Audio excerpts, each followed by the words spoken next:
anything else about Trial Finder? We're good to go? Okay. Let me just Andy, I just want to say that this has really been a major advance for patients. Even patients who don't use the tool to actually go on a clinical trial, just having access to this type of resource so that they can feel like they know what's out there, and then actually as a tool to connect to other Fight CRC resources has really been great for our patients. So thank you so much for you guys working on this and FlatIron. Sure. As well. Thank you so much. And again, we know that this is for beta testing, piloting. And I just want to say the research advocates who are putting in the time, we're working in dyad. So basically someone who's a first coder or first reviewer, as well as someone who's coming back in and doing a secondary check. That's a group of 6 dedicated research advocates who are really going to be on a volunteer calendar of sort. We're going to have to report for duty, find someone to take their place, and we're not. So we're really talking about a level of commitment from our research advocates as well. So thank you all who are mostly here today for really being involved in that work. So thanks. Thanks. So we're going to go ahead and transition. And I think at the last meeting, Neil had shared a little bit, and I know biomarker testing and the really uptake. And what can we really say about the colorectal cancer community and testing? So we wanted to have Neil provide an update on some of the data based on the intrigue and interest from last meeting. So we're going to come to Neil to share a little bit of that perspective. And then we'll go ahead and after really transition to our Halio team. Or actually, we'll have Frank give an update on microbiome, and then we'll share the discussion for Halio. So are we good to go? Yeah, I'm actually trying to share my screen, which I think we've got success with, perhaps. Okay, let me just get this to be a... So what I thought might be of interest to this group, if I can go to view presentation, would be some real-time biomarker uptake and IO therapy use among colon cancer patients nationwide. So the sample is from a nationwide network of patients being followed by an electronic health record that flows data to FlatIron, as well as some academic sites where we have data integrations. And this is since October, the monthly use of biomarkers across our colorectal cancer cohort. The cohort of metastatic colorectal cancer patients is about 16,000 patients now. And as you can see, the KRAS penetrance, if you will, is very high. 83% of patients with metastatic disease in March had a KRAS test result. NRAS notably much less at 56%. BRAF also low at 55%. And mismatch repair, about 3/4 of patients who are getting therapy are getting mismatch repair testing at this point. So these are, the up-to-the-minute data. In terms of use of Nivo or Pembro, if you look at all the patients that are undergoing treatment at any point in time, you can see that in the third quarter of 2016, of about 4,000 patients being followed, 18 of them were receiving Nivo or Pembro. And now it's up to 84 out of about 4,000. So just to give you some idea of the increase in use of PD-1 therapy across the country. And then if you look at patients who are MSI high, and don't focus more on the trend here than on the absolute numbers, because these numbers are actually underrepresenting the full cohort of patients with deficient mismatch repair. These are just people as a snapshot that have undergone molecular testing for microsatellite instability. And when I looked at those who had immunohistochemistry mismatch repair testing, it was exactly the same as this. But the bottom line is that since the first quarter of 2017, as you can imagine, among the patients who have evidence of deficient mismatch repair, the use of PD-1 inhibitors has gone up gradually. And most of the use, 3/4 of the use at this point, is Pembro rather than Nivo. So, any questions about this? Yeah, I was just curious. MSI testing can now be done a little bit more on the research side, becoming more abundantly used, just on bioinformatic analysis of sequencing data, like MSINGs and some of the other platforms. Do you have a sense of how many people are doing that and just not doing the traditional MMR, MSI? Yeah, so what we do is we have trained abstractors who are going through the records to identify what type of test has been done for mismatch repair, what laboratory, when it was done, and the result. And so I don't offhand know what the proportion is that are not using the traditional testing, the traditional PCR or immunohistochemistry. I think that Foundation Medicine has now started to report out MSI, which is not being done in the traditional way. So we capture that if there's a report in the chart that is reporting it. Rebecca, you might have some insight into this as well. Rebecca built this module, actually. The MSI testing, the way it's being reported has changed, but we're able to pull out those information, whether it's high, low, or Other questions? Okay. The NRES testing, kind of an interesting 6-month, not a whole lot of change. Do we see any trends when we look back over a 3-year window of time, or do you think we've kind of hit a plateau? I fear that we've hit a plateau. Yeah. Because you'd think that by now there would be a plateau. Yeah. We could go back in time. I just couldn't pull that up quickly on the dashboard to produce this, but yeah, it sure looks like a plateau in extended RAS testing. I think someone from your institution called it molecular malpractice. Yes. That sounds like sounds like a Stan Hamilton quote. and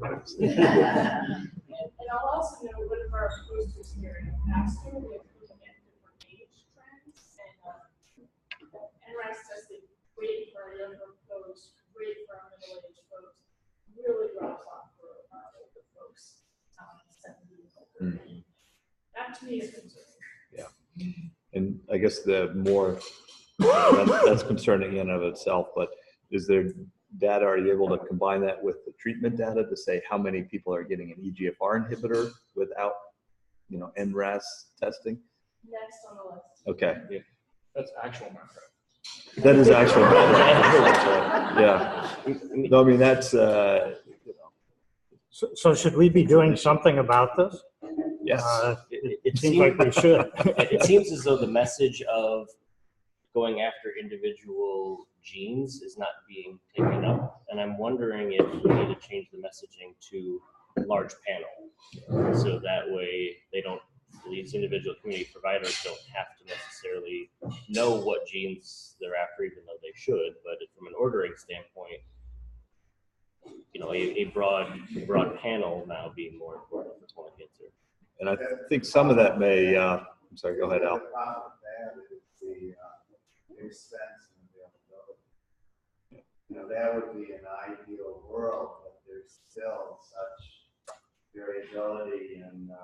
Well, what about a shopper's list to MSI testing and RAS testing that could help patients talk to their docs about it? The docs ought to be responsible for doing this, but if they aren't, then let's get the patients to nudge them. But I think The older folks. to come back to the cost issue, though, when you're doing this number of markers, and I would also advocate that we should be doing HER2 testing more commonly for patients with colon cancer as well. When you start throwing all of that in together, the cost difference isn't that much. And some of that may actually, the landscape of testing may be changing with the kind of new guidance that's come out. I mean, I think there's some pros and cons of the new guidance, but my understanding is, again, from Stan, who has to monitor all these things with some regularity, is that the bar is such now that, you know, the assays that get FDA approval are going to have coverage for Medicare, right, which will be critical for the older population. Right now, it's been a little hit or miss about what's covered where. So I think there's a whole slew of these panels that are going to be going through the FDA process or the New York State process, and therefore we'll get that immediate checkbox for funding. Someone's still got to order it, but at least the payment part will be improved. Another thing we noticed when we're building the MSIMR module, not only did we have to train our abstractors about the difference, but the physicians, I'm embarrassed to say, didn't always understand the difference between MSS and MR. You can take it back. In terms of MSI, confusing which test was testing for MSI versus the actual genes.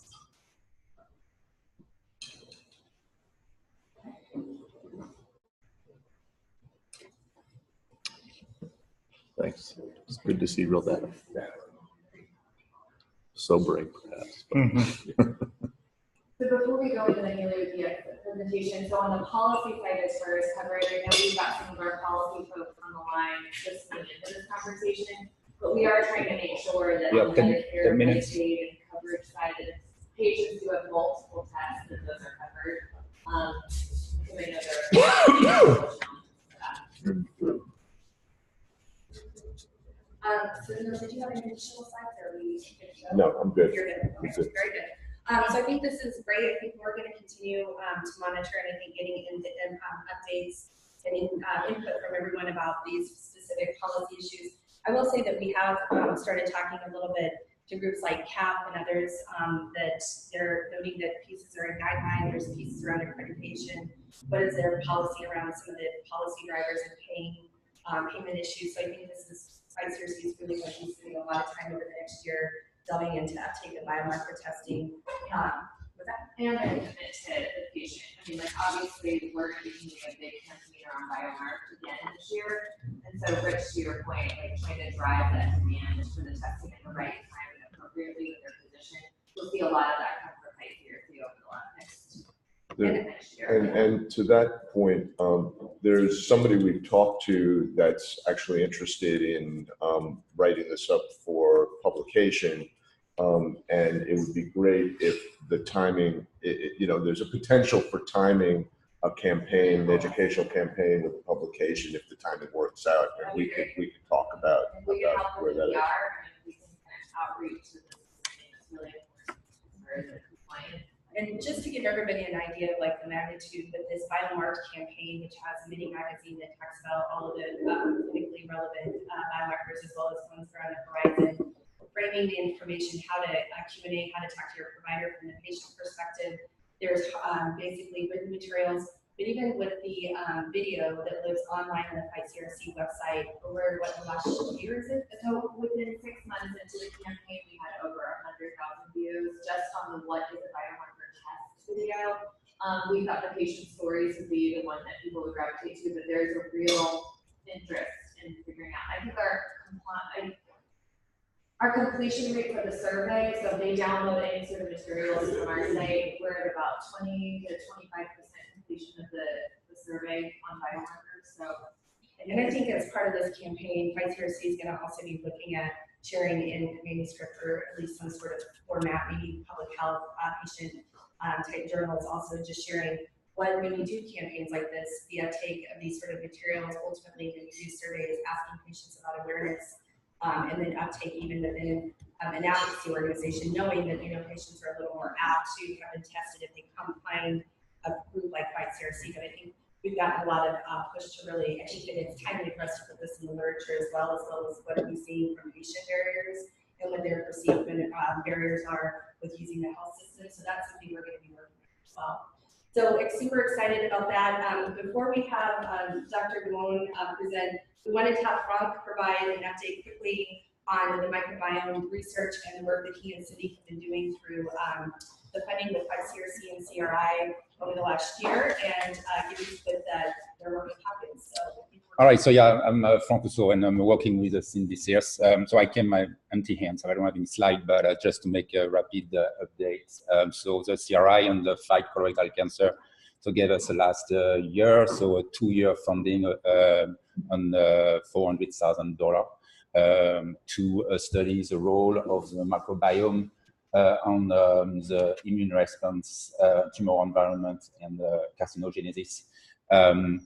Which basically are going to help us to get preliminary data for longer funding. So just to start, Cindy Sears, so at Hopkins, is working on the biofilm. So she found that there is a subset of colorectal cancer, especially the right-sided colorectal cancer, associated with aggregates of bacteria. They called biofilm, and she has funding with the NIH where she studied colonoscopy of screening colonoscopy of patient that they found that even if they don't have any polyps or colorectal cancer, actually have a biofilm, and the NIH asked her to actually follow up on the period of the 5 years these patients to see if actually they actually develop colorectal cancer. So on the side of that, so with the CRI and Fight Colorectal Cancer, one of the big questions was to see how this biofilm or this microbiome. So for the advocate, microbiome is basically this bacteria you have in your gut, and actually it's very important for the barrier, for the mucosal immunity. How actually this bacteria impact the immune response, and how this immune response can be actually bad in certain circumstances and actually help the development of the colorectal cancer. So we actually hit for the first year, and we at the end of the first year, we just gave our first grant report this week, and we hit several benchmarks. So the first one is that the recruitment. So we actually have about 250 patients recruited in Hopkins. And out of these 250, we have a panel of 25 patients. We have a complete microbiologic description of their biofilm or their mucosa. Out of these 25, we have 18 patients that we have actually the microbiology description, the biofilm annotations. Some are biofilm positive, some are biofilm negative, and we have the immunology data going with this microbiologic data. So basically, we look at one of the main thing we're looking at is the Th17 response versus the anti-interferon gamma response. Th17 would be the bad one, the interferon gamma would be the good one. It's kind of very simplistic. But out of these 18 patients, we have actually 14 which has also metastatic. So we do have the primary tumor and do have the metastasis, and we have all the information, microbiologic and immunologic, for this primary tumor and the distant site. And out of these 18, so we go very restrictive, and we actually choose 2 patients so that we will have a complete analysis of this patient regarding their microbiologic characteristic and how this influences the immune response. And these 2 patients will be actually our pilot patients that we will actually get the primary data to be able to actually, for everybody who knows how the NIH is working, to have our primary data to look for a big grant. So the first benchmark was that Cindy Sears opened a GM3 facility at the Hopkins University, and we are now able actually to transfer the mucosa of this tumor to GM3 mice. So basically from patient to GM3 mice, and we do a reassociation, and we see if we are able actually to transfer the immune characteristic of the donor to the mice. And we actually have now evidence that we can actually transfer this immune response to the mice. And by reassociation, basically we select the bacteria So the one that we're going to give more Th17 and more anti-interferon gamma. The second observation is that the mouse normally do not develop any biofilm, but when we transfer actually the bacteria of this biofilm positive tumor, the mice actually develop biofilm. So basically we're able to, even if it's not a perfect system, we go from human to mouse, we are able to reconstitute actually an environment which is pretty close to what we had in the human. The third benchmark is that we have now evidence that there is actually association between the composition of the biofilm and the immune response. So we have, for example, positive association between Fusobacterium and Proteobacteria with a Th17. The last thing we are actually right now doing is that we are trying to isolating some of these specific bacteria and we put them in contact with a T cell of the patients to see how these actually bacteria are recognized by the T cell of the patients, and we do a TCR sequencing to associate specific TCR with specific bacteria. And we screen after that with the help of adaptive biotechnology, we screen actually this TCR in the tumor and in the metastasis to see if there is any common TCR response. The last one I would like to also emphasize is because there was one of the big question of this funding is that is there actually a microbiome or microbiota associated with this metastasis? We know it's associated with the primary tumor, and a little bit like what Susan Goldman showed in Harvard, in Boston, so that we actually do find some bacteria in the metastasis. Especially, we were able by fish to isolate some. Identify some Fusobacterium in the metastasis. So it seems that there is some kind of a leakage of the microbiome from the primary site to the liver metastasis. And so we're going to be able now also to study this kind of association between bacteria and microbiome in the metastasis. So just in plain English, leaky gut could be. Leaky gut, yeah. Yeah. It is leaky gut. Yeah, that's what lay people call it. So leaky gut could. So now the very bright scientists also use the term leaky gut because it's known that actually, especially in the context of colon tumor, that actually there is a break of the barrier, and you have actually bacteria that actually normally the bacteria are kept away from the epithelium. In this case, especially with biofilm. The bacteria came to the contact of the epithelium, actually can go across the epithelium and travel. So when are we ready to manipulate the microbiome? Oh, we probably are ready to manipulate the microbiome. We just have to know how and what we want to do, because basically right now you can do whatever you want, but you don't really know what you're doing. So there is a whole idea, to use antibiotic. And for example, in the case we work with the Bacteroides fragilis and the toxigenic Bacteroides fragilis that we found is actually associated with colorectal cancer. So you would be able to use antibiotic, except that we know that when you use antibiotic, you disturb actually pretty strongly the microbiome, and there is studies showing that actually people do not recover after antibiotics. There is very nice study showing that they gave antibiotic to children who has cold that shouldn't give antibiotic, and when they study the microbiome after the antibiotic, they see that these actually children do not recover at all their microbiome. So whatever you do early in life actually has a strong impact on your immune system and even your cancer risk after. But they want to manipulate the microbiome. There is, in Hopkins, there is, and some other institutions, there is now every patient who go to immunotherapy, they actually do a microbiome study. So there is a stool samples, because there is this evidence that some patients with a specific microbiome respond better to the immunotherapies than others. Very good.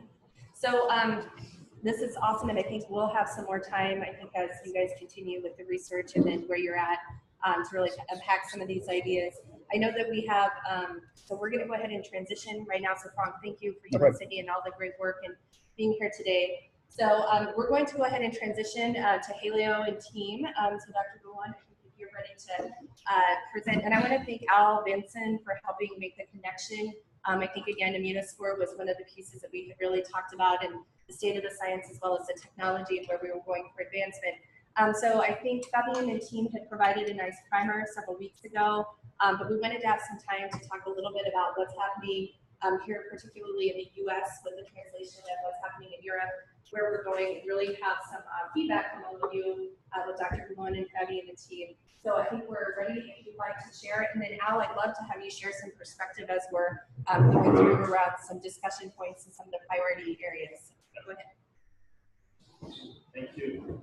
Thank you for the opportunity to talk here. So I'm going to present the Immunoscore, the recent, because it's been published this week in the Lancet, the final results of the international consensus Immunoscore study.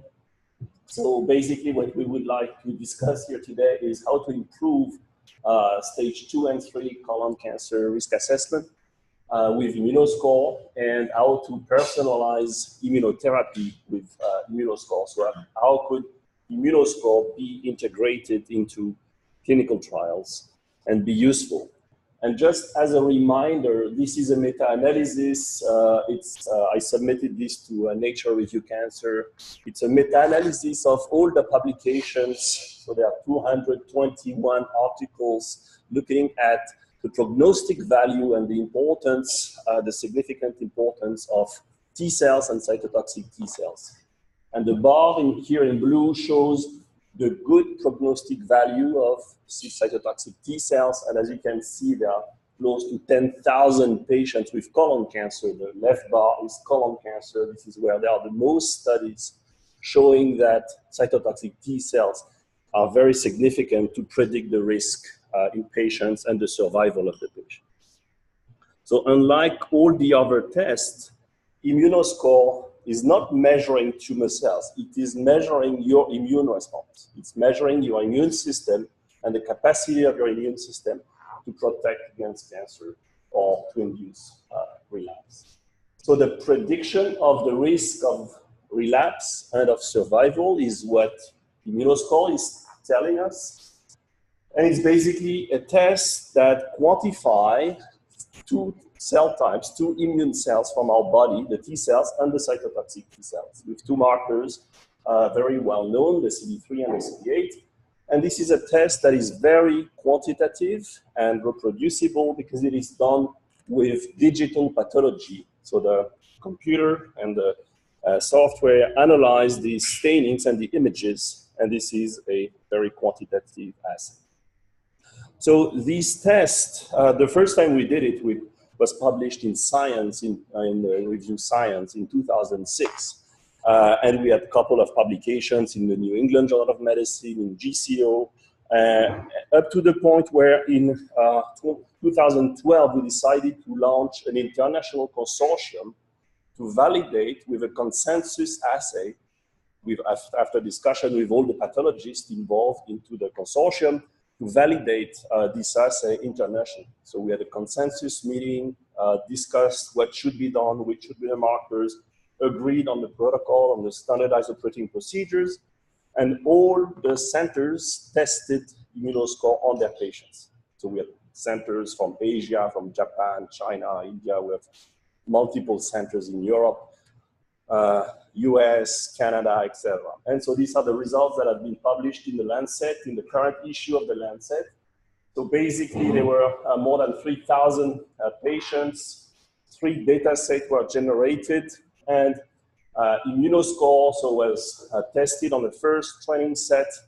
And with this predefined cutoff, in that case for Immunoscore in 3 categories, so the high risk, intermediate risk, low risk, you can see very significant differences in the 3 curves with a hazard ratio of 0.20.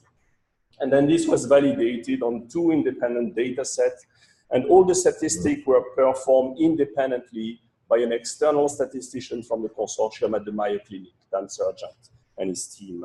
So this has been validated globally with this consensus assay. Just for you to see the results. So we had published earlier in GCO and in Science the power of this assay, which we validate here on this international consensus study in a multivariate, and you can see all the details of all the statistical results.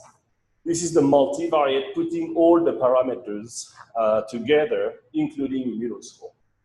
And what happened is that the T stage, that is the most commonly and strongest parameter, as you can see, the multivariate, T1 to T2 is no longer significant, T1 to T4 is no longer significant, T1 to T4 remains barely significant, 0.48.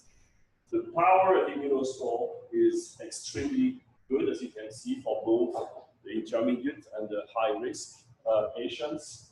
And for the end stage, that is the second most important parameter, the N0 to N1 is no longer significant on the multivariate, only remains significant N0 to N2, and all other parameters were no longer significant, showing the power of this new information with regards to all the known currently used tests, including MSI, as you can see at the bottom of the. And so looking at the power of this evaluation, which is totally different from all the other parameters that have been considered so far. All the other parameters looked at something about the tumor cells, about the progression of these tumor cells, about the invasion of these tumor cells, about the grade of differentiation of these tumor cells, about the mutations of those tumor cells, the microsatellite instability. Here we are looking at the other side of the mountain. We are looking at the immune system. So currently, this is the power of all the parameters. So this is the international AGCC TNM classification, relative contribution to the risk. So it's the best parameter. The grade of differentiation is the second best. VLEP, that is venous emboli, lymphatic invasion, perineal invasion is the third best, and then there are other parameters like mucinous colloid type, MSI, etc. When we test Immunoscore on the patients, this is the power of Immunoscore compared to all the other parameters. And now you see that it's superior to the current staging system. That is superior to the grade of differentiation and VLEP and MSI. So it is a completely different new way of classifying cancer patients, of seeing patients, what is important for the survival of the patients. So focusing on some subgroups, this is, for example, focusing on the stage 2 patients. So these are good prognostic patients because they're early stage. But looking at Immunoscore, again, with the predefined cutoff, it's not optimized here. We can see among the stage 2, these low-risk patients, that there are some patients with very low risk, the high Immunoscore, good T cells, good immune response, but there are very high-risk patients, even in stage 2, that have a low Immunoscore. And this represents a very significant proportion of the patients. In the paper, you can see the relationship and the survival curves between MSI and Immunoscore, and this is an even further substratification within the stage 2, what's happening between MSI and Immunoscore. The top two curves are the good immunity, high Immunoscore, whether they are MSS or MSI. And the bottom two curves are the low Immunoscore, those that have a bad immune system, bad immune reaction. And again, whether they are MSS or MSI, the curves doesn't make a difference. What makes the difference is the difference between low Immunoscore and high Immunoscore here for their survival. So there are other data that have been generated by a US site, by Frank Sinicop at the Mayo Clinic. So what he did was to take a randomized US clinical trial, the clinical trial N0147, that is testing patients with stage 3. So it's a very homogeneous groups of patients, randomized clinical trial that have been treated with Volfox or Volfox plus cetuximab. And so what he did was to send this US clinical trial to HalioDx for HalioDx to perform Immunoscore with the predefined cutoff, blinded to any clinical data, and HalioDx sent back the Immunoscore data. And from Sinicop at the Mayo Clinic and the statistician at the Mayo Clinic look at the statistical results. This is Immunoscore in 5 categories. So low Immunoscore patients are the worst patients. They have the weakest immune system. Immunoscore 1, 2, 3, and 4. And this is the risk of recurrence on those patients. So this is stage 3 patients. As you can see, unfortunately, the patients with Immunoscore 0, they have a very, very high risk of recurrence, 44% risk of recurrence at 5 years. And then Immunoscore 1, 34%, 2 and 3 in that case with the predefined cutoff, 25%, and Immunoscore 0, 0% risk of relapse. Survive completely without any recurrence for 5 years. So now if we go deeper into this analysis, the statistician from the Mayo Clinic did sub-stratification of patients. So this is just Immunoscore in 2 categories. So high Immunoscore, good immunity, good survival. And as you can see, good survival with high Immunoscore. Low Immunoscore patients, very high risk. If looking only in the subsets of the pMMR, to the proficient MMR, so those patients that are MSS that don't have MSI, again, you can see high Immunoscore is very good, but low Immunoscore, very high risk for the patients. Even looking at other populations, like risk population based on the T stage and N stage, so T1, T3, N1, low risk. These patients have low risk, but when they have a high Immunoscore, they are really, really good. When they have a low Immunoscore, as you can see, very significantly, they have a much higher risk of relapse and dying. Same thing for the high-risk patients. High-risk patients, of course, they are high risk because they have a T4 tumor, they have an N2 tumor. But again, Immunoscore, the immunity of the patient, tell us that they are lower risk patients and very, very high-risk patients. And he's just stratifying Immunoscore in 2 categories. And as I showed you with the numbers, Immunoscore is a continuum. We can make 5 categories, Immunoscore 0, 1, 2, 3, 4. And the higher is the Immunoscore, the better is the survival of the patients. So, of course, one of the questions is, can we predict the risk? Yes. So what to do in clinical practice? Because nowadays, stage 2 patients, what is the current way of treating those patients is, of course, surgery. And based on these risk factors, so the T4, the number of lymph nodes, the grade of differentiation, the VLP status, the perforation, the MSI, based on those risk parameters, clinicians are treating the patient with chemotherapy. There is no trial to show that this was good to treat the patient with those risk factors, but because they have these risk factors, it's good to test them, to treat them. Of course, Immunoscore is a very profound and important risk factor because it's even superior to all of those. And for stage 3, same thing. There are discussions how to treat patients with stage 3. The latest clinical trial is the type of chemotherapy that those patients should receive with stage 3. So should they have a 6-month aggressive chemotherapy? Could it be possible to be less toxic, have a shorter chemotherapy treatment with 3 months? So there was a very large clinical trial testing that hypothesis, and basically the results that based again on some risk factors, clinicians could decide to give 3 or 6 months chemotherapy. And of course, within the stage 3 patients, Immunoscore is a very important risk parameter. So we hope that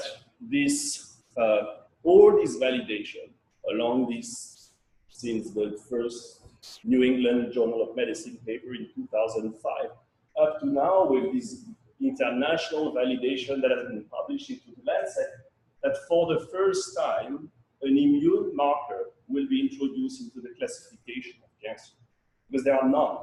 Today, when patients are coming at the hospital, we don't know anything about their immune system. There is no marker to tell something about the immune system, about the immune response of a cancer patient.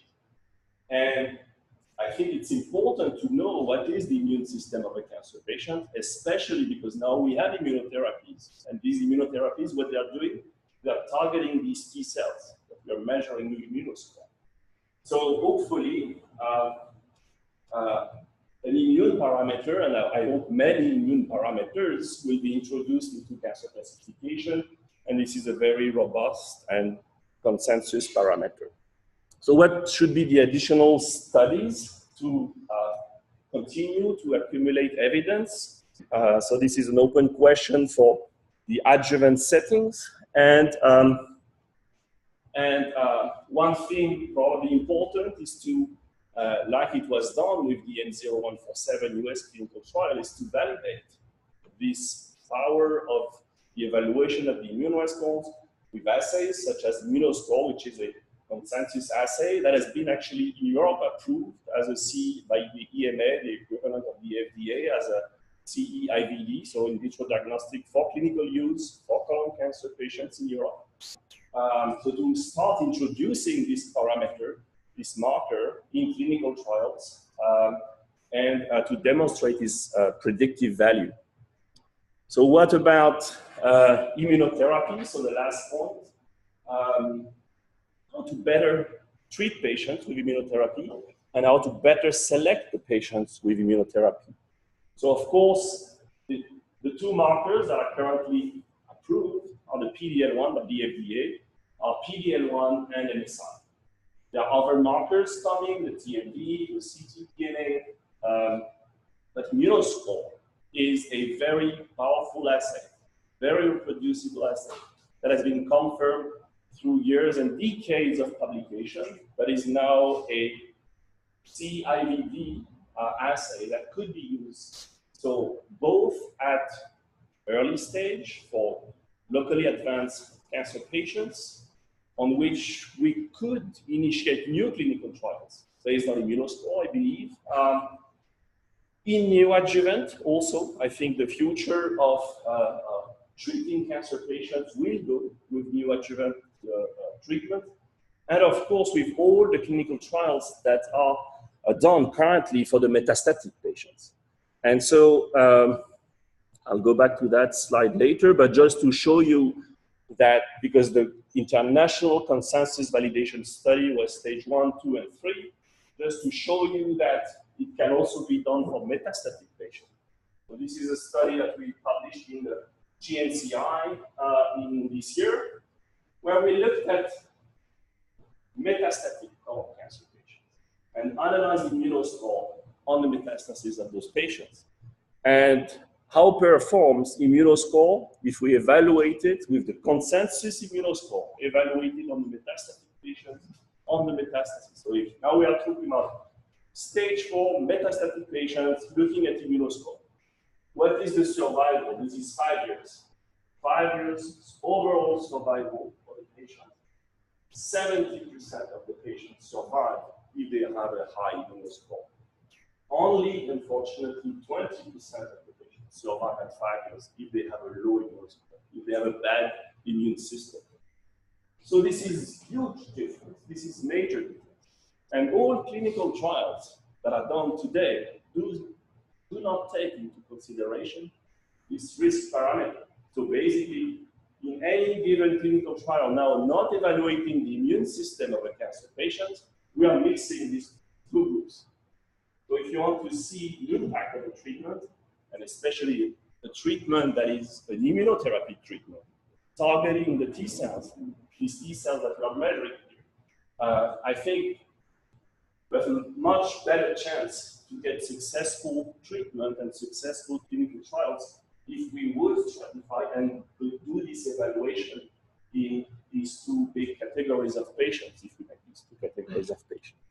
And so with that, I'd like to thank you for your attention and ultimately hope that this evaluation of the immune system will be used at some point.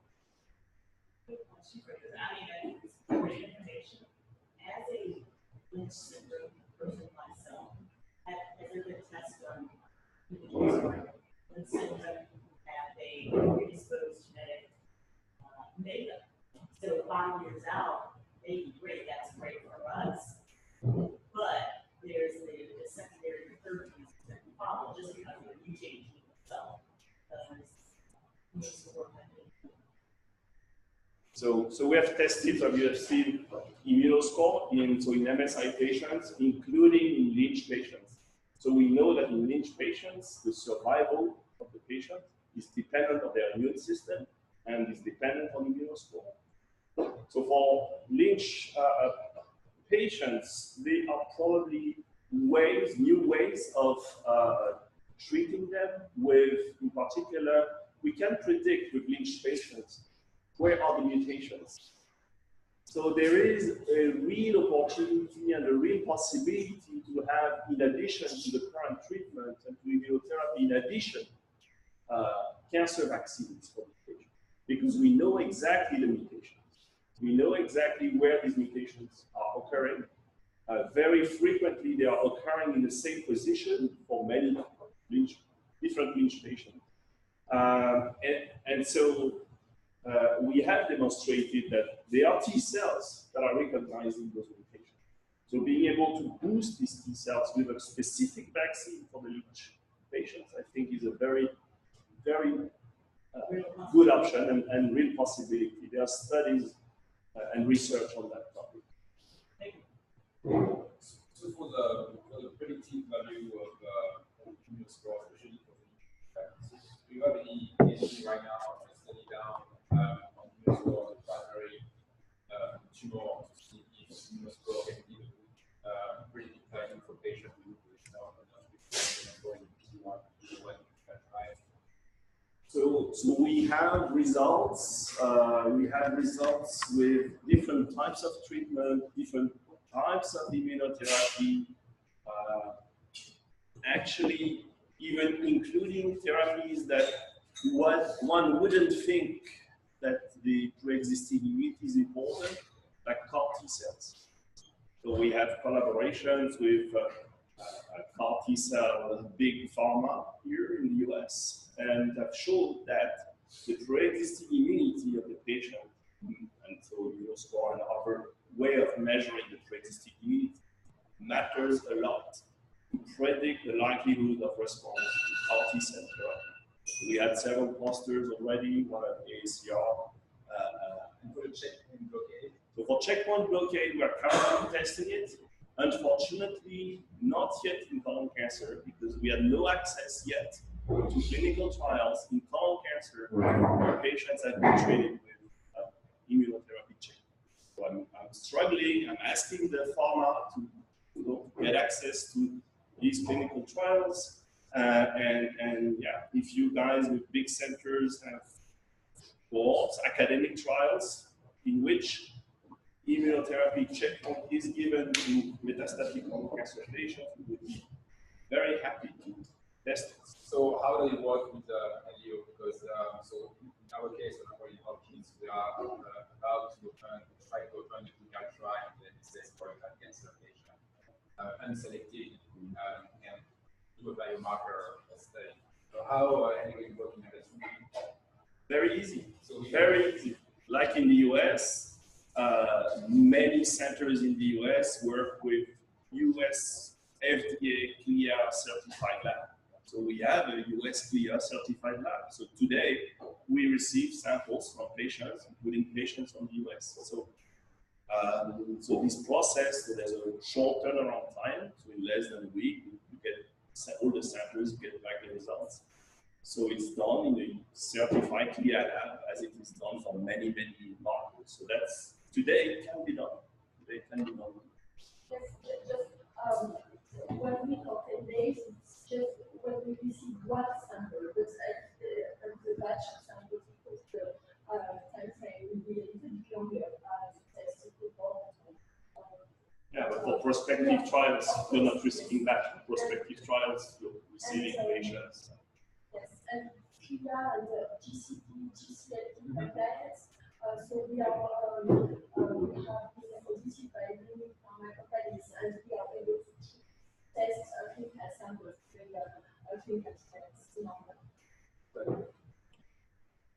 So I have a hypothesis that many community oncologists overtreat stage 2 patients. because they'll find one high-risk feature like lymphovascular invasion or something like that. And that probably isn't a big risk factor, but nobody has quantified that.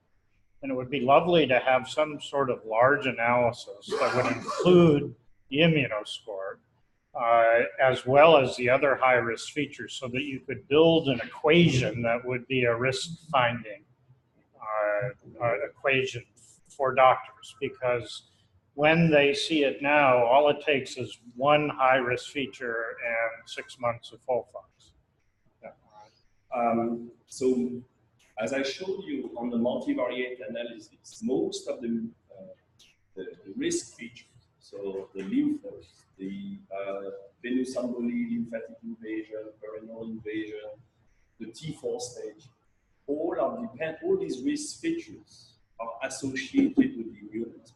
They are dependent, so there's a relationship between the tumor cells that is progressing and the immune system with the adaptive immunity that is fighting against that. So there is a dialogue between the two.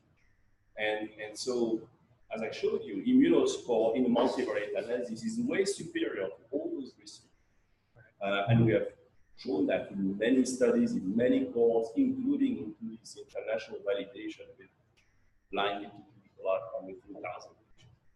So yeah, sure. So maybe we could work. And the patients with stage 2, because they have one risk features, are treated, but there's not a single clinical trial that has shown that because you have one of these high-risk features, you will benefit from it. But it's given anyway. So maybe we could design something with the Mayo statisticians that could look at, for instance, the RCAP database and your database and try and put that together to develop an algorithm. Have you done any work with IDX? With IDX? We have not. We have not. I think that's over.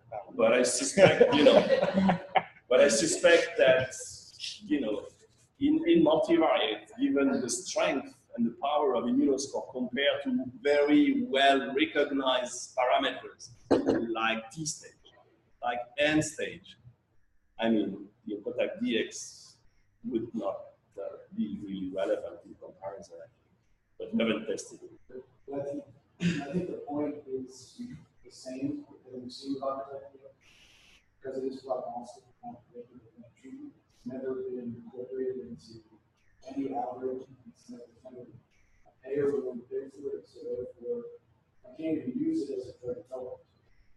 And that's something I would very much like not see happening in this group. Has potential to select out patients directly for the mechanisms we want to go for. And I think in order to really get it to be a tool that allows use for our own, it needs to be used. And so we have this chicken and egg problem of how do we get widely used without it already being predicted for treatment.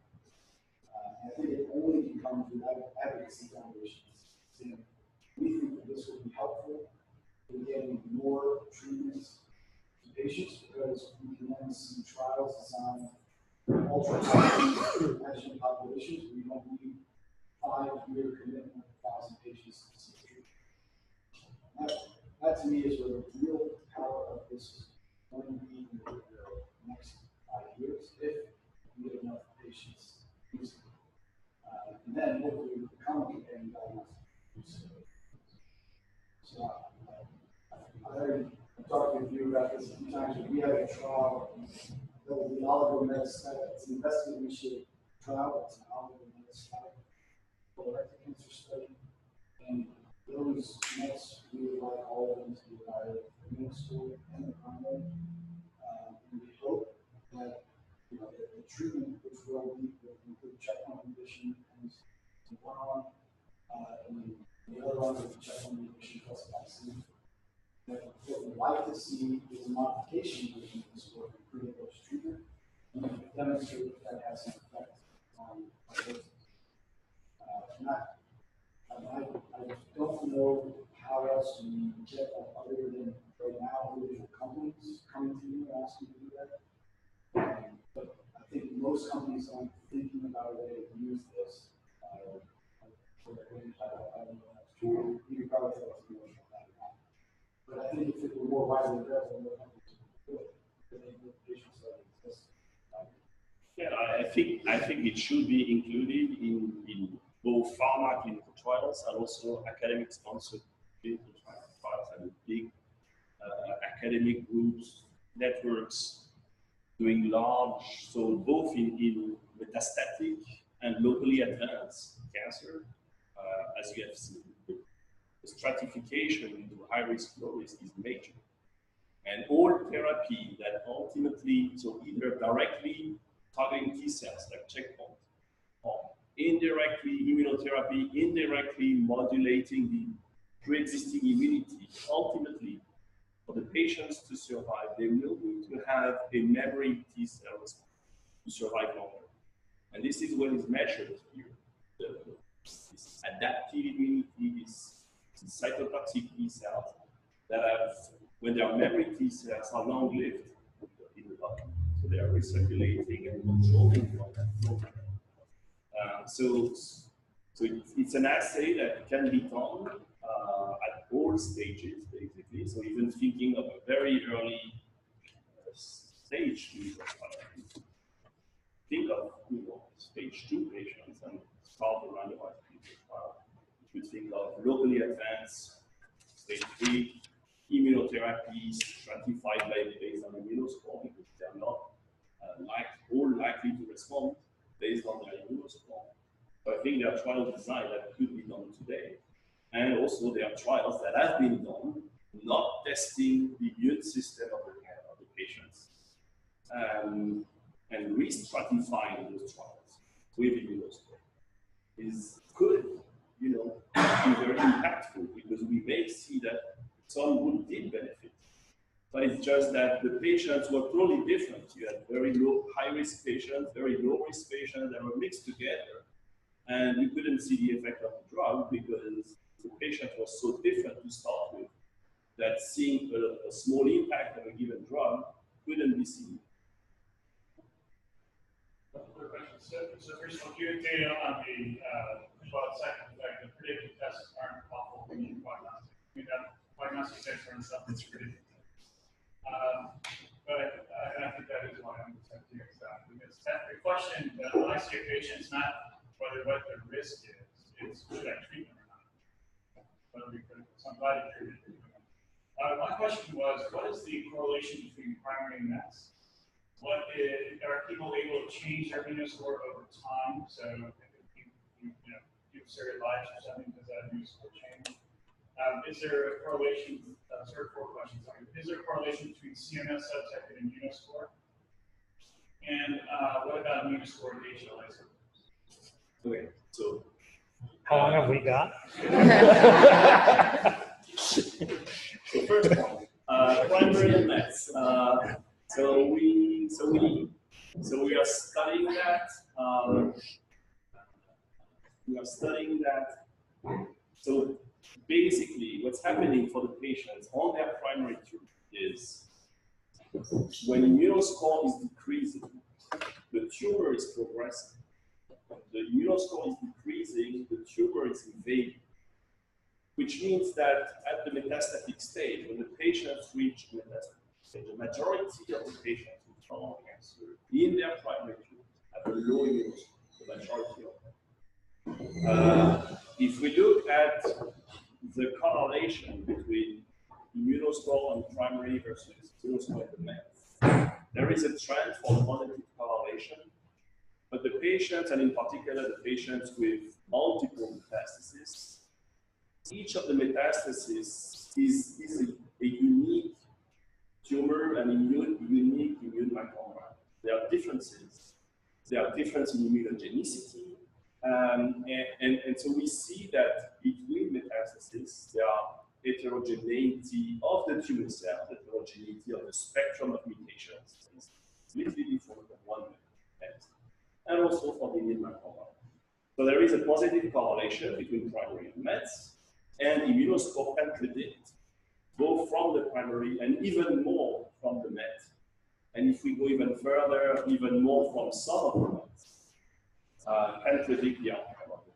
So that's the second question was, can we change Immunoscore with treatment? The answer is yes. We have tested that, especially in neoadjuvant settings. So we had a biopsy before, neoadjuvant treatment with different types of treatment, targeted therapies, chemotherapies, radiotherapies, immunotherapies, and had a resection after the adjuvant treatment. So we compared the biopsy before to the resected specimen after. There's some drugs that clearly boost the adaptive immunity. There are some drugs that clearly increase immunity, and some that are not that good. So the answer is yes, there are. It's possible to change Immunoscore in the time frame of the treatment by comparing the biopsy before and the treatment after. Third question, we have the CMS classification. CMS classification, so there are some publications looking at what the CMS classification is a big list of genes stratifying patients. It turns out that when looking at the CMS 1, 2, 3, 4 subgroups, and now looking at immune genes in relation to these 4 categories, in fact, these 4 categories are different in the immune composition. So the CMS1, which is more the MSI type, the MSI type, because they have more immunogenic mutations, are more immune active and therefore have a better adaptive immunity. So they are more frequently associated with a higher type densities of cytotoxic T cells. In contrast, the CMS4, there is more of a mixed phenotype in terms of mixed phenotypes in terms of immune response. They both have some adaptive immune cells. So it's not cold, it's not immune desert. They have immune cells, but they also have many immunosuppressive cells, many myeloid cells. So the CMS classification indirectly measured the immune parameters. So there is a relationship. It was not meant for that, but in fact, it measures indirectly some immune parameters in a very unspecific fashion, because these are tumor genes mostly, but measure. And the fourth question was HLA. We have not tested, or we have tested a bit, but in large cohorts, the relationship between HLA type or HLA loss and Immunoscore, there are publications showing that there could be escape variants and decrease adaptive immunity when there is an HLA loss. So it is likely that if we would test that HLA loss can be complicated to measure because there are multiple ways with the proteasome, etc. It could be, there could be alteration at multiple levels. So it would be to have a broad evaluation of the antigen machinery defect, let's say, would be tricky or complicated, but it's likely that there will be a relationship, and with few patients that have the total HLA loss, it's likely that they will have a low Immunoscore, but we don't have good statistics. So just a few comments. How this meeting evolved today stemmed from our group here, which included colorectal cancer experts as well as immunologists, was the publication of the blueprint, which was looking for strategies to further research with immunotherapy and colorectal cancer. And part of that strategy was certainly to look at research strategies, including the Immunoscore. So in speaking with Halio and what might be a step forward in the U.S. in designing the research strategy, we thought we already had a pre-assembled group here who could perhaps work on clinical trial designs in the U.S.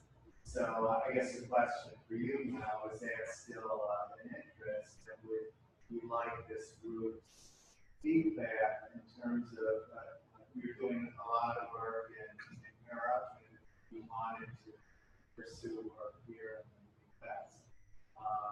And you've already heard some ideas of databases, which include, of course, tissue, and what might move forward to perhaps make the Immunoscore a valuable contribution in terms of the routine assessment.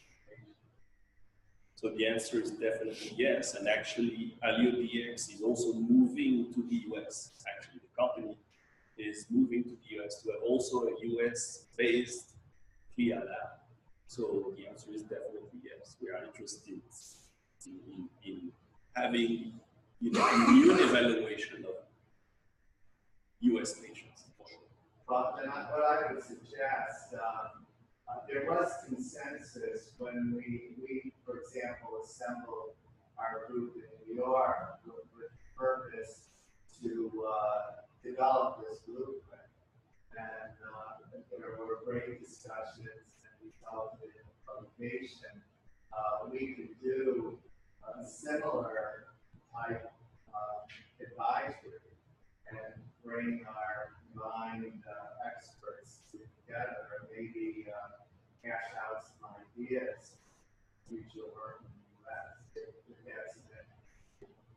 And it would be consistent with, I think, what colorectal cancer is trying to do and fostering research, and certainly consistent with the work that went into it. And I just wanted to comment that I think of all the populations in the adjuvant setting, that T1 to T3 and N1 cohort seems to be a really interesting cohort, where you show the data with the 92% of the high dose are cured, whereas only 78% would be lower risk score. So I think that may be a population that we would want to focus on. There's a potential there for us to change some of that risk. That might be an interesting place to study. Including actually, I think immunotherapy has shown success and improved survival for many cancer types. For colon cancer, so far it's been restricted to MSI in the metastatic settings. But don't forget the adaptive immunity and the Immunoscore at the metastatic stage is very low. The patients are remaining high. Some of them are, most of them, I would say, are MSI patients. But in stage 3, in the locally advanced, there are much less immunosuppressive mechanisms. Immunoscore is much higher in those patients, and the likelihood of having immunotherapy working will increase when the immune system and good adaptive immunity, the Th1 cells, etc., are present, which is the case for locally advanced cancer. So I think, moving to immunotherapy, taking into account the pre-existing immunity of the patients, stratify them when they are undergoing immunotherapy clinical trials in adjuvant settings, I think will be very good. For the low-risk stage 3 population, what percent of the high Immunoscore patients are microsatellite stable?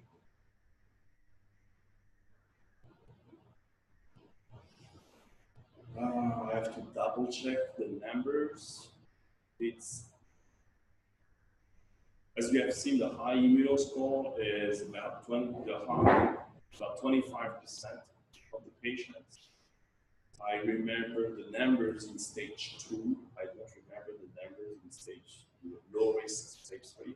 Is it a minority? No, it's so 25% for the whole population in stage 2 would be, in MSS would be 20%.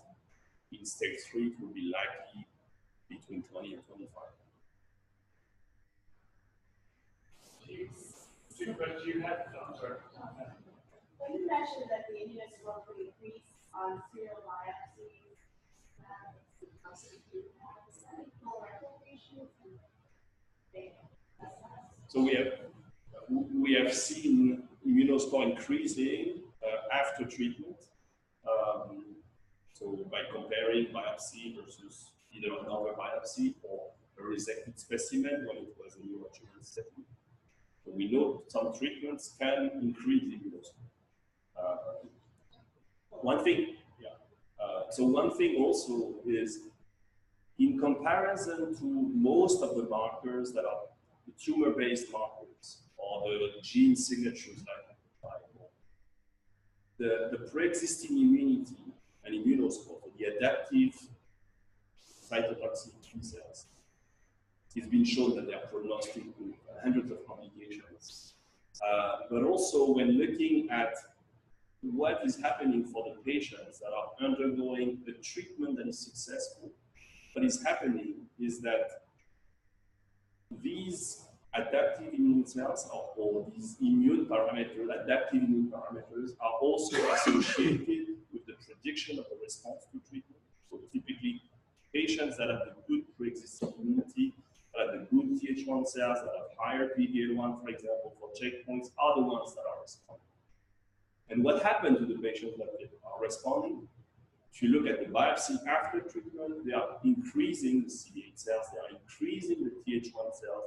So they are the same good adaptive immunity that is efficient when immunotherapy is efficient. The same immunity is already protecting the patients for survival independently. So there is an overlap between this prognostic value and this predictive value for this particular type of immunity, unlike most of the tumor markers where it's different. You know, if someone wanted to do a trial based on Immunoscore, we have to submit to the FDA an investigational device exemption. I was curious if you've done that in Europe, the US, and have that. The other thing is, I was saying I have previously test, so I can contact the FDA several times. So we are very company and in the past week submitted the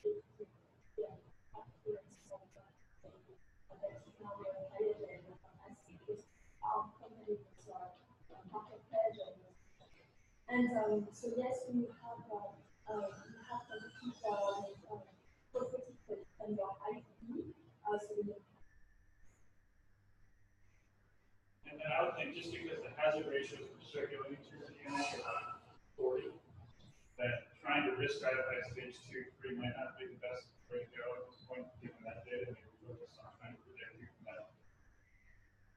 Well, you know, we published also GCO paper where we had hazard ratio of 30, etc.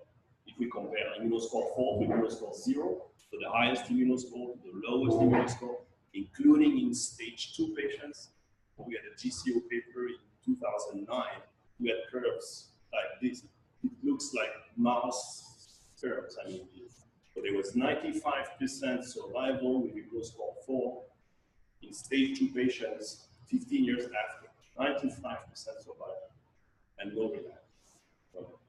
And Immunoscore 0, the curve dropped at 2 years, like almost straight down.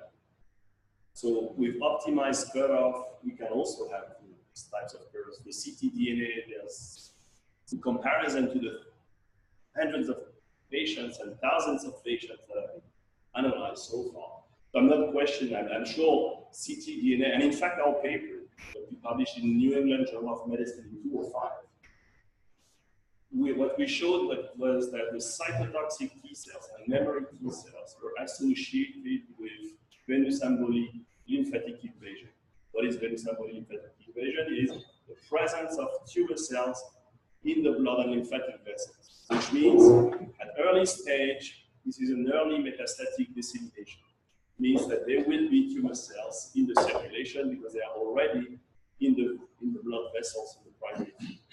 So it's associated with presence or absence of that is cytotoxic memory T cells and effector memory T cells, which means that in the circulation and when we can measure ctDNA, it means that there was already some tumor cells undergoing circulation, and this is associated with immune response. So very likely, ctDNA patients is overlapping with the lowest immune score. Very likely. We don't have a data set. We don't have a data set. We don't have a data set for that. To really measure ctDNA, clean plasma, and it has to be really standardized for collection of samples, etc. So the retrospective was not important. But there are very few patients with ctDNA, but very few patients tested so far, and very few patients showing this drastic drop. It will be a small proportion. How's the, you mentioned earlier that you can do this on biopsy. Does that require a bit of a tweak of the algorithm? I know you ideally would like center and invasive margin. Yeah, we did a study on the metastases actually to test the biopsy, so Immunoscore on biopsy. Because on most of the cases on the biopsy for metastatic patients, as clinical trials, you don't have the invasive margin because you just have a biopsy. So we have derived an Immunoscore biopsy where we don't need the invasive margin. And we had, let's say, the luxury of being able to compare because we had resected metastases. So we had more than 400 resected metastases. So what we did was to evaluate the complete Immunoscore by quantifying the whole metastasis versus the biopsy evaluation. So we had one real biopsy, and we did with digital pathology all the possible biopsy in the center of the tumor to see the heterogeneity, and we compared Immunoscore to PD-L1 because PD-L1 is used with one biopsy, and if it's positive, well, patients get treated. But is it the reality that biopsy that we are all, taking to decide whether a patient should receive immunotherapy or not? So this is not published, but what we did was to compare the biopsy evaluation with the full metastasis evaluation. And look at PD-L1. So this is a log curve to tell us are we correct in predicting a PD-L1 positivity or negativity on a biopsy versus the whole metastasis that we analyzed. And so basically here what you see is a very good false positive rate. So it's equal to 1. That's the equivalent, the size of one biopsy. That could be 3 biopsies and 10 biopsies. So basically 90% of the case, when you have a positive biopsy with the cutoff that is used for define the positivity of PD-L1, in more than 90% of the case you're right. But look at the false negative. It's huge. It means that in 40% of the case you're correct, but in 60% of the case you miss a positive tumor with a biopsy. If you had 3 biopsies, it would be better. And so we did Immunoscore, so by doing Immunoscore biopsy, so without the invasive margin, and compared it to the Immunoscore, the full Immunoscore. How good are we in predicting with a biopsy Immunoscore compared to the real evaluation of Immunoscore, quantifying the full metastasis? So false positive, very low, and false negative, so 80% good results. And if you had 2 biopsies, it would be 85%, 3 biopsies would be 90%. So it's much better, actually, to predict compared to PD-L1. It's much more robust. In other words, the heterogeneity of the PD-L1 expression is much bigger than the actual heterogeneity of the immune infiltration, which of course exists. There is a big heterogeneity, but it's much, in fact, much less that, and this is done on more than 400 metastases. So it shows that it can be done on biopsies, and it's actually more robust than a PD-L1 assay. This is the last one. Out of curiosity, I'd like to really follow your company, what you're doing.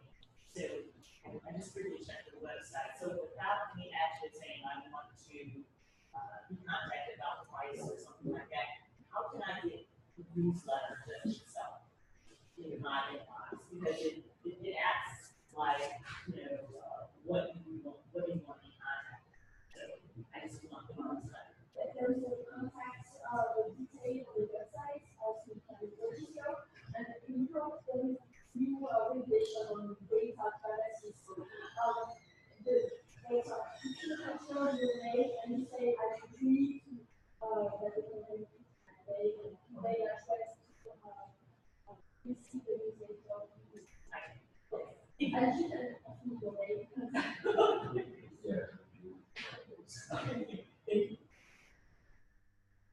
So Al, I think to your earlier point, I mean, part of what we wanted to do was talk about a forum to really think about addressing the Immunoscore because we work in this area, knowing that you guys are doing a lot with this new diagnostic and looking at this work. So I guess I'm just wondering to that point that you made earlier, I mean, is there interest or how would we, where some of the next steps, and I don't know if anyone has any specific ideas about what would be kind of a forum to continue the discussion of this work group, or this is a natural fit, or what are we doing? I mean, I guess without getting too blunt, I think Al's point was a good one. It's kind of what is the context if, you know, how we can help. I mean, I think there's certainly a lot of potential, but a lot of things that have to be thought through. I guess one question is the ask for, you know, how do we integrate the Immunoscore into cohorts and studies that we have, which is kind of one kind of conversation. You know, the other is, you know, say no, we, you know, HalioDx is committed to doing some sort of prospective study that would be funded by HalioDx, and we're looking for input in, you know, what that study would look like and what definitive data could be generated with HalioDx's, you know, funding, right? Which is, I know sometimes hard in a diagnostic company world, right? To really be able to kind of fund those type of studies. But I guess those are kind of two different types of conversations. And if it's a really, you know, HalioDx is in and needs help designing a study, I think that would be one, you know, kind of one different structure than if it's let's brainstorm together about ways we can analyze or include it as an integral or integrated marker in other studies that are ongoing through other mechanisms. I don't know. No, I agree. They're not necessarily mutually exclusive. Right. Yeah. And it would really depend on you all at Halio how you want to pursue it. I think our point was we have already a working group of that could the help necessary experts in this area where we could serve as advisors, and you know, depending on the resources, you might have several different designs you are interested on the phone. You know, we had talked about different strategies we were pursuing, and it just seemed to me that this takes a fair amount of thought, and we devoted perhaps one day meeting of our group, we could provide not only that assistance, but you can build investigators to participate in the trial, and we can talk about the databases we currently have in the U.S. in clinical trials. We certainly have the statistical expertise that's very used to working in this arena. So it's, you know, my sense was our group wanted to continue to function as a group of thinking about immunotherapy and effectiveness. And that was the sense I got, which is why I thought we should come together. But to really get into the details and design the trial, that's going to take a meeting. And you all would have to inform us your resources and what you're interested in, what type of study, or you might be interested in multiple approaches. Yeah, I think we should have a working discussion on, you know, on which trial should be included, which prospective trials should be started based on that. And I think the other point is also to start, so it may not be here in this context, but I mean, for the classification of cancer, the TNM classification of cancer has markers. It has always been difficult because there was no consensus on how to evaluate the immune response. Now there is a consensus. There was an international consortium, there's been a consensus, been a validation, been published in the Lancet, very reproducible, and it's an assay in evaluation that is not done today, that is powerful up to the point that it's even superior to all that has been done so far.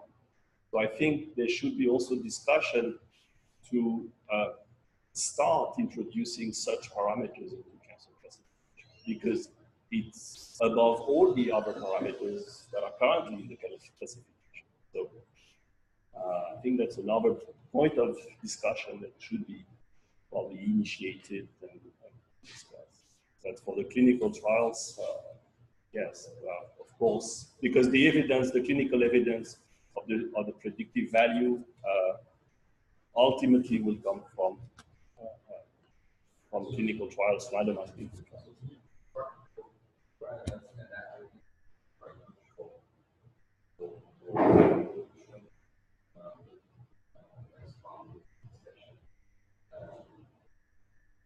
Well, I understand that there is a legal sign that is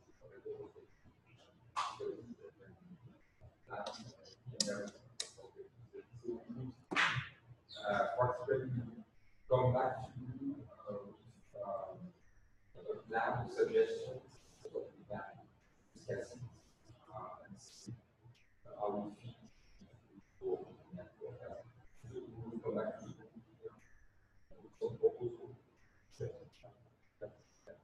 Yeah, I think, and I guess I'm an CRI, so I'm assuming you're still interested. I think, if you already have ideas to arrange to get together wherever that is convenient.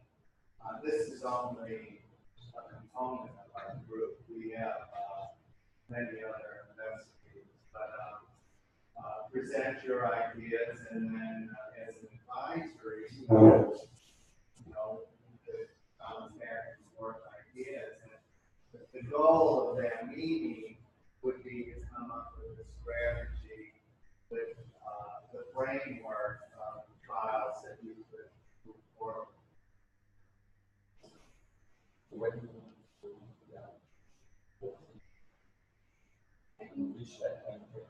Right, looking out to your point, I think this is probably about a quarter, 30% right now. I think if we could probably bring back the group and talk about this was that there's directions, maybe that's all this group wants to come together, really wants to engage. And then over the period of time, we look at time frames. Today was really not sort of a shared time. We have something that's a half day or day. We're working with other advocacy groups, CRI, that you want to that would help you in March. We can look at where to host that here in the US. We're doing some good friends. I mean, Arizona. Right. Almost at our university. But we, if we can look at that and see what the interest is, probably the next month and a half, 2 months where we're at, and then look at the timelines. I know everyone's calendars. I don't know if there's a particular time frame or meeting that's also coming up. So what we typically try to do is at least for an hour or 2 hours have a shared time. ASCOs and GI ASCOs are usually for a minute of time. But we could look at pairing, or we could look at an opportunity. What I want to say is this work group has been agnostic. It's actually Fight CRC that's really helped fund this. With this, if we came to a place where we wanted to really help HalioDx, this might not be something that Fight CRC something that's been doing for additional funding, and we have to be very clear about where that money is coming from, or that needs to be engaged. That's something we still have to sort out, and we have to be concerned about that part. But I think to your point, regardless, this work group is really about helping advance this area. Do that, and there's resources to support and shared interest. We're happy to move that ahead. So I think, tactically, in the next week or two, if you guys come up with some of the new trials, whether it's like concentrate out, we've seen one component, but then really kind of getting out to the group. What is the idea? Who's interested in working that idea? If we need to tailor that idea, then we probably have a couple of calls to figure that out. to move it forward. So in terms of a plan, does that sound like a big thing? I know we're going to need suggestions. So we. On our website. Yes, so you're saying perfect. Okay, we got perfect. So anybody else? Anybody else? Anybody else? Yes. So this particular discussion.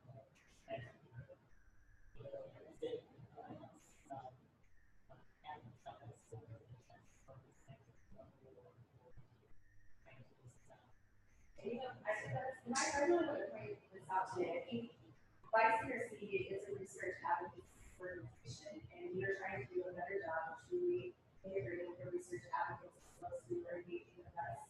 And the most important patients we work with very friendly. So everyone who's here today, for the research advocates, we want to do a better job of integrating our communities forward. So yes, I think it will include, typically, for most of our research advocacy, we're going forward, we will probably have specific spots, just because we don't have the resources per se for everyone who can run advocates. But this is an area where our research advocates are very much interested in being engaged. We would like to actually be part of the discussions moving forward in all of our project plans moving forward. We can always have so much advocacy. So, yeah. Okay. Perfect. So we are trying to be more deliberate and authentic about that as well. So, all right, let me just do a round of room. Any other big updates or thoughts before we close? And I actually there's fantastic. So really appreciate you got here. Very different than our normal ASCO setting. So we'll take advantage of this. We're having cooking for lunch. If anyone wants to swap that time, do later. Chris, let's start out here. Any final thoughts? No, I just, stayed really involved in efforts from a different side and really just appreciate it.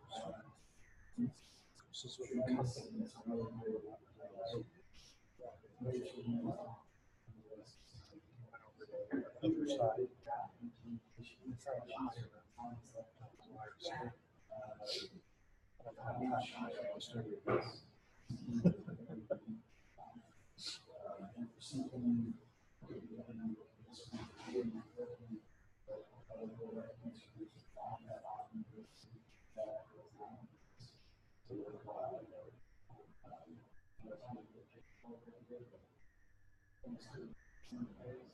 Yeah.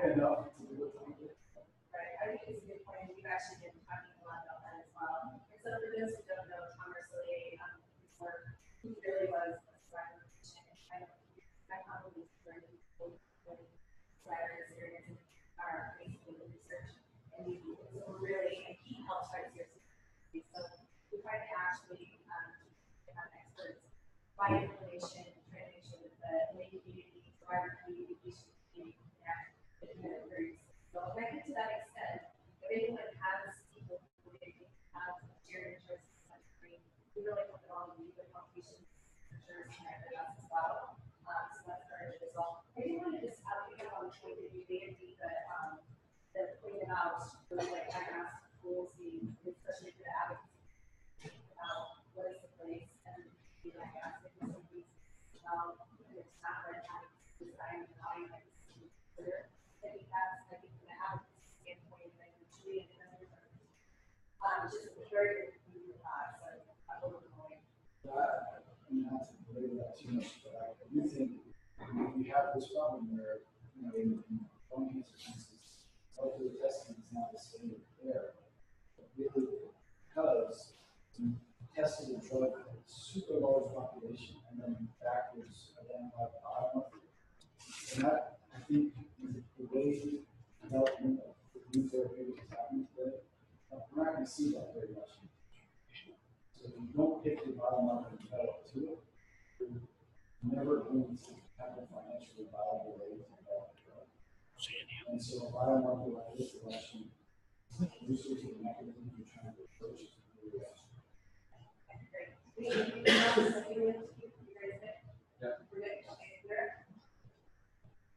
I had a hard time hearing, but my big question is, if we test for biomarkers, test for the English girl, what happens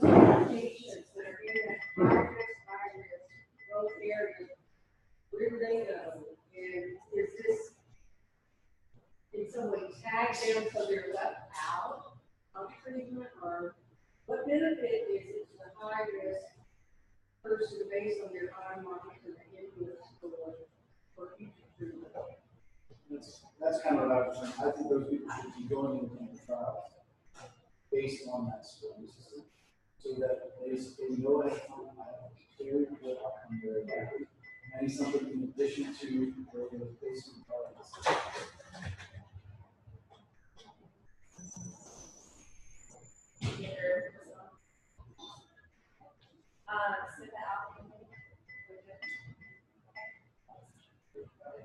For coming to this presentation. I just point out that we made 1 hour and 44 minutes. I want to make sure the minutes. I was just more blunt to Al's subtle point. Al was much more subtle. If you haven't signed in on this sheet, please do so. And then there's still breakfast, so eat up. Right. Hey, let's make sure you have your right address. I think I lost it. Scott, anything else? Maybe I would just put on a possible agenda item for the future is Rich's point about, how do we do a better job communicating prognosis for right? And that's an area where, it is kind of a calculator, modest effort, but then just availability of this. Because I think, especially as we get biomarkers of prognostic risk, really helping the providers communicate that back to patients. Okay, so another question. Sure, are we good? We're good? Yep. We're not swimming along here, but anyway, second, are you good? All right.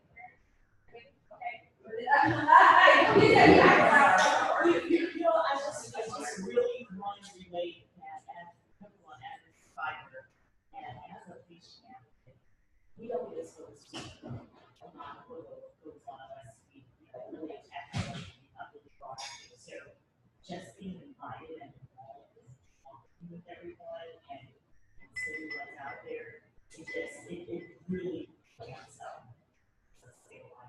Fight is really as in small still full time, still fighting, and still going to see that there's somebody working so hard, especially in the country. I just appreciate it all.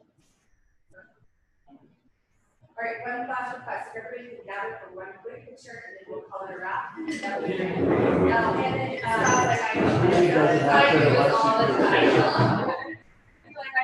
Thank you all for joining. My one comment should be, how come we haven't done a stronger result? I know.